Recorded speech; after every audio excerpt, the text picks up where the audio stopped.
Bonjour et bienvenue dans l'édito de Camille. L'édito de Camille, c'est chaque jour un point sur les actualités publiées sur le site d'Info Chrétienne. Aujourd'hui, lundi 2 mai 2022, quand l'espoir renaît.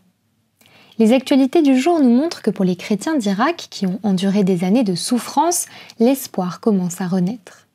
L'organisation Aide à l'Église en détresse s'est impliquée dans la construction d'une nouvelle école dans la ville chrétienne de Karakosh.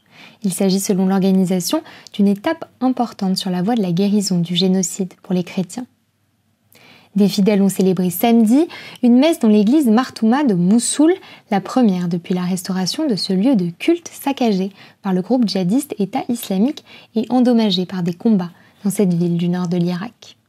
C'est la plus belle église d'Irak, s'amuse le père Pius Affas, 82 ans, saluant des travaux ayant permis de restaurer l'église comme elle était à l'époque de ses bâtisseurs il y a 160 ans.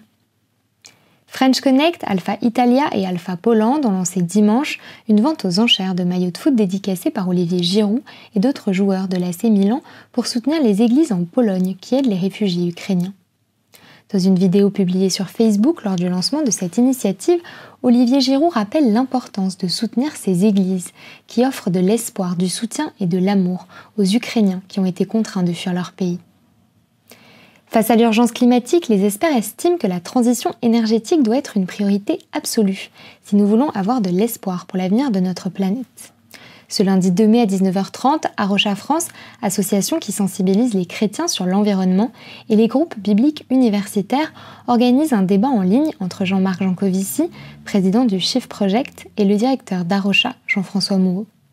Ils débattront sur le thème « Dans un monde qui se croit sans limite, comment rendre acceptable la sobriété énergétique ?» Voilà pour les nouvelles du jour.